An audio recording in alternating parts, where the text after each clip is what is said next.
Hello दोस्तों, welcome back है एक बार फिर से हमारी नई वीडियो में। आज की वीडियो हम करेंगे क्लास 10 मैथ चैप्टर नंबर 6.3 का क्वेश्चन नंबर 16। ये लास्ट क्वेश्चन रहेगा इस एक्सरसाइज का। तो हमारे पास क्या दे रखा है, देखो, इफ ए डी और पी एम क्या है, are median of the triangle A B C और पी क्यू आर। यानी कि मीडियन का मतलब ये होता है जैसे बी डी प्लस यहाँ पे डी सी है, वो इक्वल में क्या होगा, बी सी होगा हमारे पास।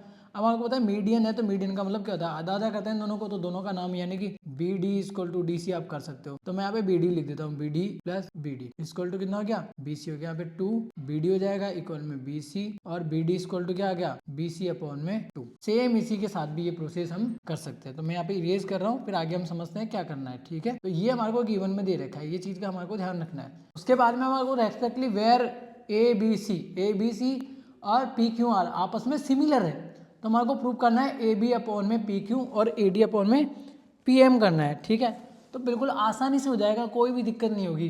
पहले हम गिवन लिख लेते हैं, और गिवन में आपको जो चीज़ दे रखा है वो आप राइट कर सकते हो। ठीक है, तो हम लिखेंगे गिवन, हमारे को क्या दे रखा है, ट्राइंगल ए बी और सी, ए बी सी सिमिलर है किसके, पी क्यू आर के। साथ में हमारे को दे रखा है कि B D equal to D C है, ठीक है, और Q M equal to M R है। ठीक है, इसके साथ हम जानते हैं, वी नो दैट जो ट्राइंगल सिमिलर्स होते हैं, जो ट्राइंगल सिमिलर्स होते हैं उनकी जो क्रॉसपॉन्डिंग साइड्स है उनका रेशियो क्या होता है, यानी कि वो प्रोपोर्शनली होते हैं। यानी कि ए बी अपॉन में पी क्यू आएगा, और ए डी अपॉन में क्या आएगा, बी सी अपॉन में क्या आएगा, क्यू आर आएगा, और ए सी अपॉन में पी आर आएगा। ये आएगा, तो हम यहाँ पे राइट कर देते हैं, तो लिखेंगे वी नो दैट। तो मैंने यहाँ पे लिख दिया we know that the corresponding side are the similar triangle are proportionally therefore.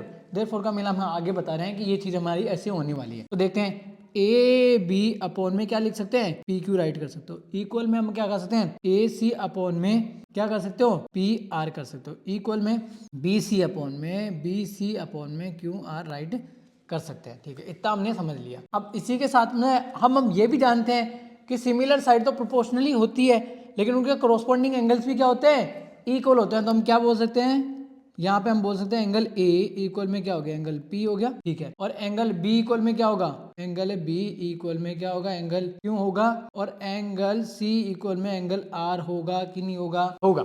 ठीक है, उसी के साथ में हमारे को पता है कि जो हमने अभी थोड़ी देर पहले समझाया था मैंने, मीडियन है, तो मीडियन को हम कैसे लिख सकते हैं, वो चीज हम यहाँ पे भी राइट कर सकते हैं। तो मैं यहाँ पे राइट कर रहा हूँ, यानी कि बी डी को हम कैसे लिख सकते हैं, B D equal to B C upon में 2, और क्यू एम को कैसे लिख सकते हैं, क्यू एम इक्वल में क्यू आर अपॉन में 2। ठीक है, ये चीजें हमारी हेल्प करने वाली है। ठीक है, तो अब क्या करना है कि फ्रॉम इक्वेशन नंबर 1 और 2, जो इक्वेशन नंबर 1 हमने बनाई थी, इक्वेशन नंबर ये मैंने 2 बनाई है। ठीक है, और इक्वेशन नंबर 1 आप क्या करो, इसको बना सकते हो। ठीक है, तो इनका रेफरेंस लेंगे हम, क्या लेंगे, by equation number, sorry from equation number लिख देते हैं यहाँ पे, फ्रॉम इक्वेशन नंबर 1 एंड 2 का रेफरेंस हमने ले लिया। और हमने क्या बोला है कि हम इक्वेशन नंबर 1 में देखिए तो ए बी आप राइट कर दो, और पी क्यू यहाँ पे है। ठीक है, क्लियर है। उसके साथ में अगर देखें तो ए सी को छोड़ देते हैं एक बार। अब बी सी की जगह हम क्या लिख सकते हैं, बी सी 1/2 पार्ट है और क्यू आर 1/2 पार्ट है, तो उनकी जगह हम क्या कर सकते हो, बी डी नहीं लिख सकते, तो हम लिखेंगे यहाँ पे लिख दो बी सी अपॉन में 2, और यहाँ पे लिख दो क्यू आर अपॉन में 2, लिख दिया। अब मैंने लास्ट क्वेश्चन में भी ये बताया था, अगर किसी भी यानी कि किसी भी फ्रैक्शन नंबर के साथ में आप कोई भी छेड़छाड़ कर रहे हो, यानी कि कोई भी इसके साथ मल्टीप्लाई कर रहे हो, डिनोमीटर कर रहे हो, या कुछ भी कर रहे हो, तो या तो इन दोनों के अपॉन में 2 कर दो, तो कोई फर्क पड़ेगा, ये 2 से 2 कैंसिल हो जाएगा। या ऐसे कर लो कि हमने ये चीज़ हमने यहाँ पे समझी थी, ये चीज़ हमने यहाँ पे समझी थी, और बी सी की जगह हम बी सी को ऐसे हम लिख सकते हैं। ठीक है, तो अगर आगे हम फॉरवर्ड करते हैं इसको, तो ए बी अपॉन में क्या आएगा, पी क्यू आएगा, इक्वल में बी सी अपॉन में 2 की जगह बी डी लिख सकते हैं कि नहीं लिख सकते हैं, और क्यू आर अपॉन में 2 की जगह हम क्या लिख सकते हैं, क्यू एम राइट कर सकते हैं। ठीक है, तो अब हम क्या कहते हैं, इसको बना लेते हैं, इक्वेशन नंबर 3 बना लेते हैं। हम लिखेंगे इन ट्राइंगल, मैं यहाँ पे आ जाता हूँ। ठीक है, तो हमारा क्वेश्चन होने वाला है, तो यहाँ पे लिखूंगा इन ट्राइंगल, कौन सा, ए बी डी एंड, कौन सा करना है हमारे को, क्योंकि ये ए डी साइड है ना, ए डी और पी एम है, वो इसी ट्राइंगल के और इसी के साथ को सिमिलर के शो कर रही है, इसलिए हम इसमें आएंगे।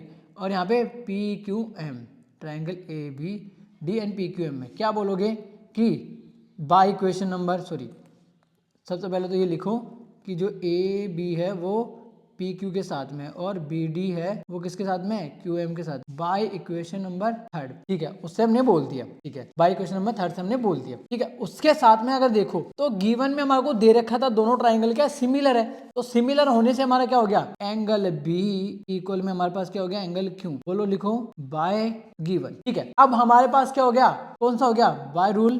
बोलो कौन से rule, triangle A B D similar है किसके, ट्राइंगल पी क्यू एम के। और किससे हमने बोला, किससे बोला, एस ए एस से हमने बोल दिया। ठीक है, अब जो हमारे को प्रूव करना है वो हम आसानी से लिख सकते हैं, क्योंकि हम जानते हैं कि अगर दो ट्राइंगल आपस में सिमिलर है तो उनकी कॉरस्पॉन्डिंग साइड्स क्या होती है, प्रोपोर्शनली होती है। और वो मैंने यहाँ पे ऑलरेडी राइट की थी। ठीक है, उसी को हम यहाँ पे राइट कर सकते हो, या आप जानते हैं, हम जानते हैं कि सिमिलर है तो सिमिलरिटी क्राइटेरिया से क्या होगा कि ए बी अपॉन में क्या होगा, ए बी अपॉन में पी क्यू आ जाएगा, इक्वल में हमारे पास क्या आएगा, इक्वल में हमारे पास आएगा ए डी अपॉन में पी एम आ जाएगा। ठीक है, और चाहो तो आप बी डी अपॉन में क्यू एम भी राइट कर सकते हो इस क्वेश्चन में। अगर ये चीज़ ना देखे, ये इन दोनों को पूछा जाए तो आप इसी क्वेश्चन को इसी प्रोसेस से करेंगे। Hands proof. ठीक है, आई होप आपको समझ में आ गया होगा। मिलते हैं नेक्स्ट वीडियो में नेक्स्ट क्वेश्चन के साथ, तब तक के लिए टाटा बाय बाय।